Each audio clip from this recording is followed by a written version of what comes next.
বাঁহখিনি আপুনি অকলে কাটিছে? অকলে কাটিছে। তেলে চক এই যে বাঁহখিনি দেখিছে কিমানটা বাঁহ আছে ৰচিদা? 38টা আছে। 38টা। তো এগাড়ী বাঁহ তেখেতে অকলে কাটিছে আৰু অকলে লুট কৰিছে আৰু অকলে ইয়াৰ পৰা ঘৰলৈ নিব। এটা ঘোঁৰা লৈ তেখেতে গোটেই আজি 35 বছৰ, মানে এইটো ঘোঁৰা বুলি কোৱা নাই, এনেকুৱা ধৰণৰ ঘোঁৰা লৈ পেলাই তেখেতে 35 বছৰৰ পৰা গোটেই ব্যৱসায়টো কৰি আহি আছে। নমস্কাৰ বন্ধুসকল, মই সুদীপ্ত বৰা, আশা কৰিছোঁ আপোনালোক সকলো ভালে আছে। আজি আকৌ আপোনালোকক এজন মই দাদাক চিনাকি কৰাই দিবলৈ আহিছোঁ। মোৰ পিছত আছে এইখিনি চক বাঁহ, এখন বাঁহৰ গাড়ী। আৰু এই বাঁহৰ গাড়ীৰ যিজনে ব্যৱসায় কৰি আছে, আমি দেখাৰ পৰা মানে সৰুৰ পৰা প্ৰকৃততে দাদাক দেখা পাই আহিছোঁ। মোৰ পাছত দাদা আছে, মই তেখেতৰ লগত দুই এষাৰ কথা পাতিব চেষ্টা কৰিম, তেখেতৰ ব্যৱসায় বিষয়ে গোটেইখিনি কথা পাতিব চেষ্টা কৰিম। আৰু আজিকালি প্ৰকৃততে এনেকুৱা বাঁহৰ কাৰবাৰ কৰা মানুহ নাইকিয়া হৈ গৈছে, বা আছে যদিও কিন্তু এনেধৰণে ঘোঁৰা গাড়ীৰ সৈতে ব্যৱসায় কৰা মানুহ খুব কমি আহিছে। আৰু তেখেতক যথেষ্ট দিনৰ পৰা, আমি যেতিয়া সৰু আছিলোঁ তেতিয়াৰ পৰাই তেখেতে এই গোটেই কামখিনি কৰি আহি আছে। আজি ভাবিলোঁ আপোনালোকক অকণমান তেখেতক চিনাকি কৰাই দিওঁ। দাদা নমস্কাৰ। নমস্কাৰ। আপোনাৰ চিনাকিটো অকণমান দিয়কচোন। মোৰ নাম ৰচিদ আলী। হয়। মোৰ ঘৰ হালমৰা সৈতে আধাহাত্ৰ গাঁও। হয়। বাঁহৰ বিজনেছ কৰোঁ মই। হয়। প্ৰায় আজি 35 বছৰ হ'ল বাঁহৰ কাৰবাৰ কৰা। হয়। এনেকৈ চলি আছোঁ আৰু মোটামুটিকৈ। দাদাক মই এইকাৰণে চিনাকি কৰাই দিছোঁ, চাওক যিটো কাম কৰিছে একদম কষ্টকৰ, কিন্তু ইমান সহজ নহয়। এইখন আমাৰ কাষত আপোনালোকে দেখা পাইছে, এইখিনি আমাৰ বাহনি।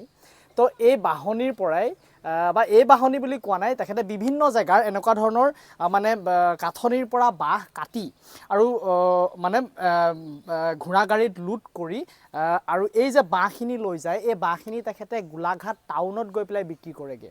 আৰু আমাৰ ইয়াৰ পৰা গোলাঘাট টাউনৰ যিটো ডিষ্টেঞ্চ, এইটো মোটামুটি 10 কিলোমিটাৰ, হয়নে নহয়? আচ্ছা, এই বাঁহখিনি আপুনি ধৰি লওক আজিতো মই দেখিছোঁ অকলে কৰি আছে, আৰু লগত আপোনাৰ দুজন ল'ৰাও আছে, হয়নে নহয়? তেখেতসকলক মই কেতিয়াবা মই দেখা পাওঁ। তো আজি এইখিনি বাঁহ আপুনি অকলে কাটি পেলাই অকলে এখন গাড়ী লুট কৰি আছে নেকি? অকলে? এই বাঁহখিনি আপুনি অকলে কাটিছে? অকলে কাটিছে। তেলে চক এই যে বাঁহখিনি দেখিছে কিমানটা বাঁহ আছে ৰচিদা? 38টা আছে। 38টা। তো এগাড়ী বাঁহ তেখেতে অকলে কাটিছে আৰু অকলে লুট কৰিছে আৰু অকলে ইয়াৰ পৰা ঘৰলৈ নিব। ইয়াৰ পৰা ঘৰ হ'ল ৰচিদাৰ মোটামুটি আমাৰ 4 কিলোমিটাৰ, হয়নে নহয়? আগতেতো আমাৰ এই যিখিনি ৰাস্তা প্ৰকৃততে সাংঘাতিক বেয়া ৰাস্তা আছিলে, কিন্তু এতিয়াতো বহুত পিষ্ট হ'ল। আপোনালোকে ভাবিব নোৱাৰে আমাৰ এই দুইটা ছাইডৰ যিখিনি কাঠনি আৰু এই মাজৰ যিটো ৰাস্তা আছিলে নহয়, আপুনি কোনো এখন গাড়ী নফচাকৈ পাৰ হৈ যাব নোৱাৰে। কিন্তু তেনেকুৱা এটা বেয়া ৰাস্তাটো তেখেতে এনেকুৱা ধৰণৰ বাঁহৰ গাড়ী লৈ পেলাই ব্যৱসায় কৰি আছে তেতিয়াৰ দিনৰ পৰা। বয়স প্ৰকৃততে কিমান বছৰ হৈছে? মোৰ বয়স প্ৰায় 58 বছৰ হৈছে। 98 বছৰ? 58 বছৰ, 58। 58 হৈছে ন? গাঁৱৰ পৰা এইটো কিমান টকাত কিনি বৰ্তমান লৈছে? এইটো 55কৈ লৈছোঁ। এতিয়া 55 টকা লৈছে।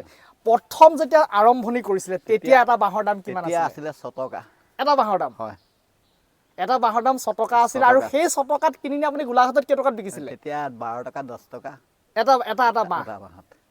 তেতিয়াহ'লে আপুনি 6 টকা আছিল এটা বাঁহৰ দাম, আৰু আজি সেই বাঁহৰ মূল্য হৈ গ'ল 55 টকা। আৰু এইটো আপুনি টাউনত বিক্ৰী কিমান টকাত কৰেগৈ? এতিয়া 100 টকা বিক্ৰী কৰোঁ। 100 টকা, 95 টকা। 100 টকা আৰু 95 টকা মানে বিক্ৰী কৰে। আচ্ছা, আপুনি ধৰি লওক এগাড়ীত ঘোঁৰা গাড়ীত মানে কেইটা বাঁহ যায়?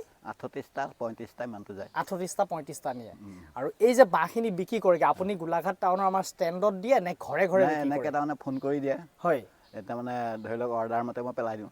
আচ্ছা। মোৰ ঘৰলৈ ফোন কৰি দিয়ে। হয়। দিন হ'লতো কাৰবাৰ কৰাটো। হয় হয়। তাৰমানে যোনে ফোন কৰি দিয়ে যে মোক ইমানটো বাঁহ লাগিব, হয়। সিমানটো লাগিব, সেইমতে পেলাই দিওঁ। হয়। তেতিয়াহ'লে চাওক, মই আজি দাদাক প্ৰকৃততে চিনাকি কৰাই দিয়াৰ উদ্দেশ্য হ'ল এনেধৰণে কষ্ট কৰি আছে, যথেষ্টখিনি কষ্ট কৰি পেলাই মানে ব্যৱসায় কৰি আছে, হয়নে নহয়?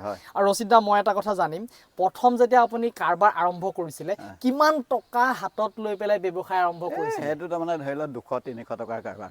200-300 টকা। আৰু আজি আপোনাৰ এগাড়ী মাল ল'বৰ কাৰণে কিমান টকা লাগে? 2100 টকা লাগে। 2100 টকা লাগে। হয়। আৰু লগত এখন ঘোঁৰা গাড়ী। আপোনালোকক মই ঘোঁৰা গাড়ীটো প্ৰকৃততে এইখন ঘোঁৰা গাড়ী প্ৰকৃততে কিমান দিন হ'ল ৰচিদা? এইখন এতিয়া প্ৰায় তাৰমানে ধৰি লওক 30 বছৰ হৈ গ'ল। এইখন ঘোঁৰা গাড়ী? এই টায়াৰখিনি ধৰি লওক খৰচা এটা হয় চাগে। কিমান দিন যায় এটা টায়াৰে? 4 বছৰ, 5 বছৰ, 6 বছৰ। 4 বছৰ গুচি যায় ন? আৰু ইয়াতে আপোনালোকৰ আৰু মাজত আমাৰ সোমাই এই যে চাওক দুইটা চাইডে যিটো বাঁহ থাকে আৰু বাঁহৰ মাজত আমাৰ ঘোঁৰাটো থাকে। ঘোঁৰাটো আপোনাৰ লগোৱাৰ মই আপোনালোকক অকণমান দেখুৱা অকণমান সময় লাগিব চাগে ন? অকণ সময় লাগিব অকণমান সময় আছে লগাবৰ কাৰণে, গতিকে সেইটো আপোনালোকক মই দেখুৱাব নোৱাৰিলোঁ। আজি এই বাঁহখিনি যে আমাৰ প্ৰকৃততে বিপদৰ বন্ধু। কেতিয়াবা আমাৰ অভাৱ হয়, আজি কেতিয়াবা ঘৰ চলিবৰ কাৰণে হওক, কিবা এটা অসুবিধাৰ কাৰণে কেতিয়াবা অভাৱ হয়, আৰু এনেকুৱা ধৰণৰ বাঁহ আমি মানে বিক্ৰী কৰিবলগীয়া হয়, হয়নে ৰচিদা? আৰু বিপদত তেনেকুৱা উদ্ধাৰো হৈছে, হয়নে নহয়? আপোনাৰ ওচৰত গৈ পেলাই চাগে পাইগে যে মই বাঁহ কেইটামান দিম, এতিয়া এবছৰৰ আগতে পইচা দি থোৱা, মানে এই বাঁহখিনি আপুনি এবছৰ আগতে পইচা দিছে? পইচা দি থোৱা আছিলে, হয়, এতিয়া কাটিছে। তেতিয়াহ'লে চাওক, তেখেতে এই এবছৰৰ আগত কিবা এটা বিপদ হৈছিল, আমাৰ দাদা এজনে বিকিছে বাৰু, তো এবছৰৰ আগত কিবা এটা অভাৱ হৈছিল, তেখেতে ৰচিদাৰৰ পৰা পইচাটো আনিছিলেগৈ, কিন্তু আজি সেই বাঁহটো তেখেতে নিজে দৰকাৰ হৈছে কাৰণে কাটি লৈ গৈ আছে, হয়নে নহয়? হয়। সপ্তাহত কেই গাড়ী নিয়ে? 4 গাড়ী নিওঁ, 3 গাড়ী নিওঁ, 3 গাড়ী 4 গাড়ী মানুহ নিওঁ। আচ্ছা, এই গাড়ী যে আপুনি কাটিছে, এইটো কেতিয়াৰ পৰা কাটিছে? কালি কাটিছোঁ, মানে কালি বাঁহখিনি কাটিলে, আজি এটা নিম, আজি এতিয়া লুট কৰিছে। আৰু এই বাঁহটো আপুনি গোলাঘাট টাউনলৈ কেতিয়া নিব? গধূলি 6টা বজাত পেলাই দিমগৈ। গোলাঘাট টাউন মানে আজিয়ে গুচি যাব? আজিয়ে গুচি যাব। আজি এইটোতো আপোনাৰ একদম খোজকাঢ়ি যাবলগীয়া? এইটো অৰ্ডাৰ আছে, পেলাবগৈ লাগে। হয়নি? আজি যিটো ঘোঁৰা আছে এইটো কেইবছৰ হ'ল? এতিয়া এইটো 5 বছৰমান হ'ল। প্ৰায় মই ঘোঁৰা 7টা-8টালৈকে চলালোঁ। 7টা চলাইছে? ৰাতিপুৱাও যায় নিয়ে চাগে? ৰাতিপুৱা 5টাত যাওঁ, 6টাত গোলাঘাট পাই যাওঁগৈ। মানে 1 ঘণ্টা লাগে আপুনি খোজকাঢ়ি যাওঁতে? মোৰ ঘৰৰ পৰা। হয়। আচ্ছা চাওক, দাদাই 1 ঘণ্টা লাগে তেখেতৰ ঘৰৰ পৰা খোজকাঢ়ি, আৰু প্ৰকৃততে আমি দেখাৰ পৰা তেখেতৰ মানে স্বাস্থ্য একে আছে, কাৰণ সদায় ৰাতিপুৱা মানে মৰ্ণিং ৱাক কৰে, হয় নে নহয়? আৰু কষ্ট কৰে, এটা খুব ধুনীয়াকৈ স্বাস্থ্যৰ, সেইকাৰণে কিবা আপোনাৰ অসুখ বৰ্তমান হৈছে? একো নাই। তেতিয়াহ'লে চাওক, মানে এইকাৰণে একো নাই, তেখেতে কিন্তু যথেষ্টখিনি আজি ঘোঁৰা ইয়ালৈ আনিছে, মানে আহোঁতেহে উঠি আহিছে, যাওঁতেতো আপুনি উঠি নাযায়, খোজকাঢ়ি যাব। গতিকে যাওঁতে খোজকাঢ়ি যাব, প্লাছ আকৌ ইয়াৰ পৰা চাওক গোলাঘাট খোজকাঢ়ি যাব, যিটো এনেকুৱা এটা দিন হৈ গ'ল। আমি আগতে চাইকেল মাৰি গোলাঘাট গৈছিলোঁ, আজি চাইকেল মাৰি যোৱাও আমাৰ কিন্তু এটা সপোন হৈ গ'ল। আমি মানে পাহৰি থাকিলোঁ কেতিয়া চাইকেল মাৰি গৈছিলোঁ, কিন্তু ৰচিদ দাই আজিও 58 বছৰ বয়সতো কিন্তু গোলাঘাট টাউন খোজকাঢ়ি গৈ আছে, আৰু এনেধৰণে ব্যৱসায় কৰি আছে। কিবা অসুবিধা হৈছে নেকি ব্যৱসায় কৰিবলৈ? নাই, একো অসুবিধা হোৱা নাই। একো অসুবিধা? অকণমান ঘোঁৰাটো চাম আপোনাৰ। এই যে আগটো, ৰচিদা আগটো বেলেগকৈ বিক্ৰী হয়? বেলেগকৈ বিক্ৰী হয়। আগটো কেইটকাকৈ বিক্ৰী হয়? আগটো 50 টকা, 40 টকা। এই আগটো ন, মানে সেই বাঁহটোৰে দুপিচ হিচাপত মানে বিক্ৰী হৈ যায়। হয়। আৰু এইটো হ'ল ঘোঁৰা, ইয়াক খাদ্য কি দি আছে? বুট, চাপৰ, হয়, মগু, হয়, তাৰপৰা তুঁহগুৰি, আচ্ছা, মিলাই পেলাই দিওঁ আৰু। হয়। আৰু ইয়াৰ কিমান বয়স হ'ল? এতিয়া প্ৰায় ঘোঁৰাটো 8 বছৰমান হ'ল। মানে জন্মৰ পৰা? নাই, জন্মৰ পৰা 10 বছৰমান হৈছে। জন্মৰ পৰা 10 বছৰ? হয়। আৰু খুব ঠাণ্ডা সি? ঠাণ্ডা। মানে যি কয় তাকে শুনে? হয়। তেতিয়াহ'লে চাওক, এই ঘোঁৰাটোৰ সাৰথি কৰি তেখেতে গোটেই ব্যৱসায়টো চলাই আছে, হয়নে নহয়? গতিকে আপোনাৰ এটাই আছে নে ঘোঁৰা আৰু আছে? আগত আছিলে, এতিয়া এটা আছে। এতিয়া বৰ্তমান এটা আছে। গতিকে এইটো হ'ল সেই ঘোঁৰাটো। মানে আপোনাৰ গোলাঘাট টাউনত এগাড়ী নিবৰ কাৰণে এনেই কিমানমান টকা এটা খৰচা হয়?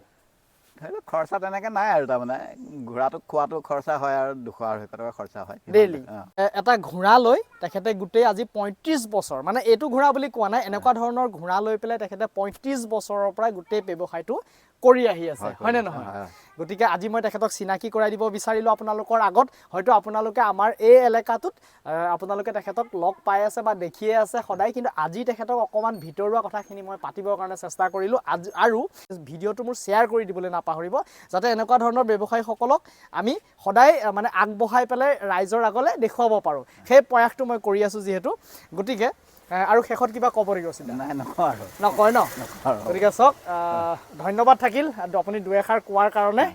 গতিকে আজি মই ভিডিঅ'টো এটা সামৰণি মাৰিব লাগিব। যদি মোৰ ভিডিঅ'টো ভাল লাগিলে লাইক, কমেণ্ট, শ্বেয়াৰ, আৰু চেনেলটোত যদি মোৰ নতুনকৈ ভিডিঅ' চাই আছে চেনেলটো ছাবস্ক্ৰাইব কৰিবলৈ নাপাহৰিব, আৰু কাষত থকা বেল আইকনটো দবাই দিব। তো আজিলৈ আহোঁ আকৌ নতুন এটা ভিডিঅ'ত লগ পোৱাৰ প্ৰতিশ্ৰুতিৰে। বিদায়, ধন্যবাদ বন্ধুসকল।